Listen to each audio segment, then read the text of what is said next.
C'est l'heure du débrief les amis, ça y est on y est, match ce soir attendu entre le Real Madrid et Mallorca Santiago Bernabéu, 6e journée du championnat espagnol, une semaine forte pour Carlo Ancelotti, semaine à 3 matchs, vous le savez on a joué dimanche dernier face à Valence, c'était le deuxième gros test de la saison après l'Inter Milan en Ligue des Champions remporté, victoire également face à Valence, samedi prochain on joue face à Villarreal, autre gros match entre les deux, il y a ce match face à Mallorca et Carlo Ancelotti s'est dit, en respectant l'adversaire bien entendu, on va profiter de ce match pour faire tourner, ventiler l'effectif car ce soir, il a dû faire 106 joueurs de nouveau et notamment les latéraux titulaires avec Carvajal et Mendy, Marcelo également absent, Toni Kroos, Bale ou encore Ceballos. Voici le visage du Real Madrid aligné ce soir avec tous ces changements. Regardez ça parce qu'il y a eu des petites surprises. On pouvait attendre notamment Lunin dans les buts. Il avait été un peu ostracisé la saison passée, un seul match pour lui. Non, on va garder Thibaut Courtois. Ça ne bouge pas. Vous le savez, Carlo Ancelotti veut cette charnière Alaba Militao pour la saison. Du coup, on les fait jouer beaucoup ensemble. Ils ont été là et notamment très très bons. Sur le poste des latéraux, là, il y a eu des petits changements opérés. Donc pas de Carvajal et pas de Mendy. Ils n'ont toujours pas joué ensemble les latéraux et ce depuis le 14 février. Je vous en ai parlé. On aurait pu attendre Lucas Vázquez ici et Nacho côté gauche. Eh bien non, c'est le jeune Miguel Gutiérrez qui va jouer ici et Nacho passer sur le côté droit. Miguel Gutiérrez qui va pas passer une super soirée malgré la victoire. Au milieu de terrain. Alors là aussi, notez bien qu'est-ce qui se passe.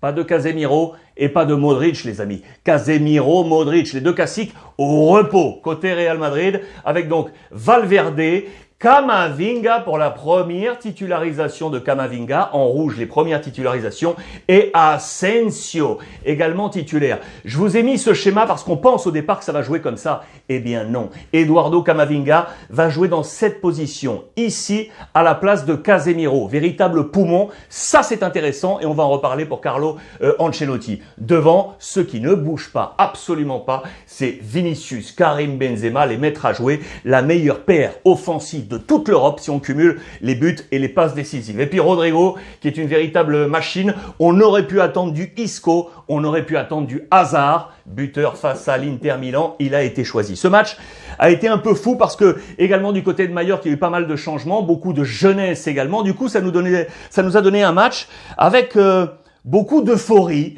et un désordre un poil tactique dans les 15, 20, 25 premières minutes. Et ce désordre tactique, il y a un homme qui va en profiter d'entrer. C'est monsieur Karim Benzema, les amis. 3e minute de jeu, 1-0, but de Karim Benzema qui va profiter d'une erreur de jeunesse du jeune latéral Gaïa de Mallorca, issu de l'équipe B, c'était ses débuts en équipe première. Benzema va jouer de lui pour marquer son 7e but de la saison et marquer un peu plus son poste de Pichichi. 1-0 pour le Real Madrid après seulement 3 minutes. Ce match va donc ressembler un peu à un match de handball. On va aller d'une surface à l'autre. Attaque-défense. Les défenses vont être en difficulté. Les attaques vont ne penser qu'à marquer, jamais défendre. Donc ça a été un match assez euphorique. Pas mal d'erreurs ainsi défensives. Le Real va en montrer, ce qui va faire que on va donner un peu d'air à Mallorca. Et peu à peu, attention, la formation de Mallorca va trouver des espaces avec deux joueurs.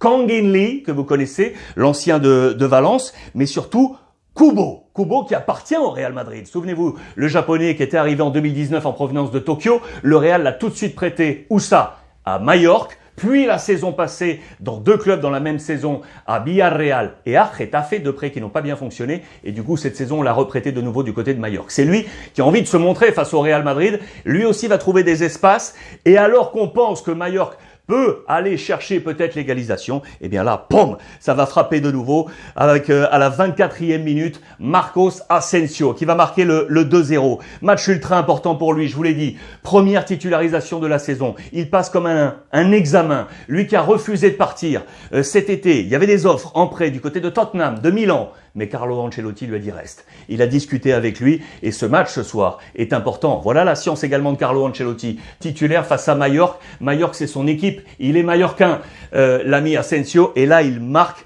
Il ne célébrera pas ce but par rapport à Mallorca, bien évidemment. Il lèvera les doigts au ciel comme il le fait maintenant depuis 10 ans.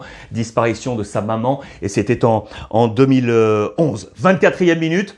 2-0 pour le Real Madrid, mais comme je vous ai dit que c'était un match un peu fou, eh bien écoutez bien, 1 minute plus tard seulement, 1 minute plus tard, eh bien voilà, Kang In Lee qui réduit l'écart 2-1 en faveur de Mallorca. Il passe dans le dos de Camavinga et de Valverde au milieu de terrain et il va aller inscrire ce but en faveur de Mallorca. On se dit que le Real va manquer un peu de contrôle. On pense à Modric qui n'est pas là, qui est normalement l'homme du contrôle.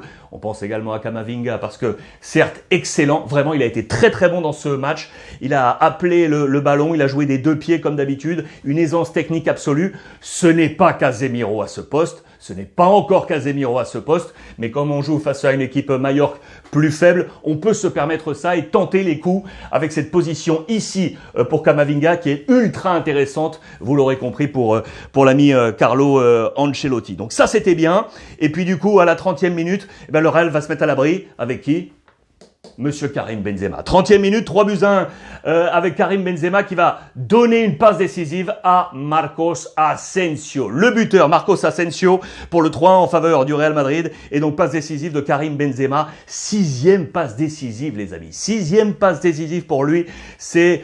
Bon, on va pas dire que c'est le ballon d'or, hein, vous le savez, parce que ça va amener la polémique. Mais très sincèrement, moi je tire mon chapeau à chaque match à Karim Benzema. C'est toujours un match de handball dans ce dernier quart d'heure. Et puis à la 40e minute, il y a une petite polémique, puisque Nacho va commettre une faute dans la surface de réparation sur l'Américain Matthew Hoppe, qui est arrivé en provenance de Schalke à Majorque, tête contre tête. On va pas donner ce penalty finalement et on ira jusqu'à la mi-temps sur ce score 3-1 en faveur du Real Madrid qui aura frappé 10 fois. 10 frappes du Real Madrid dans les 45 premières minutes, dont 7 cadrés. Quand je vous parlais de match de handball, voilà ces chiffres qui le démontrent. À ce moment-là du match, le Real Madrid reprend la place de leader qui avait été prise par l'Atlético Madrid et à sortir le match de Camavinga, très bon, et également de Asensio, MVP pour moi, assez logiquement avec son doublé lors de cette première période. Au retour des vestiaires, Mallorca va tenter de consolider, de resserrer avec des changements et notamment pour reformer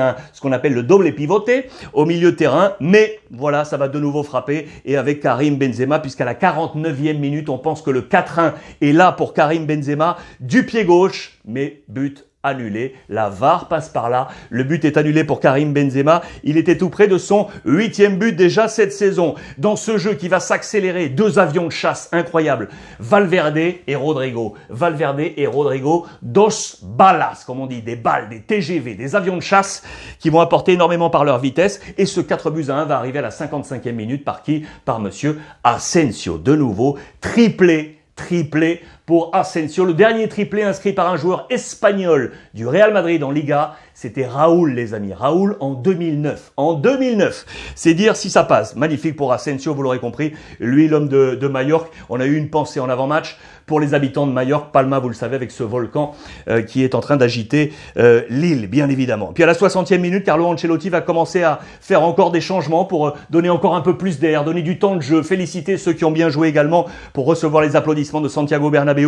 Antonio Blanco, jeune joueur que j'adore, va entrer en jeu à la place d'Eduardo Camavinga, qui aura réussi un très bon match, qui aura une bonne note demain, très certainement, et on le verra dans la revue de presse, dans les colonnes de Marca. Changement donc à la 60e. 73e, Lucas Vázquez va entrer en jeu à la place de Rodrigo. Isco à la place de Asensio, applaudi. Toujours pas de Eden Hazard. Je pense qu'il va être titulaire samedi. On verra ça face à Villarreal. Et il va garder Carlo Ancelotti, Karim Benzema et Vinicius, parce qu'il veut qu'il marque et qu'il marque encore pour avoir la capacité et le mot me manque,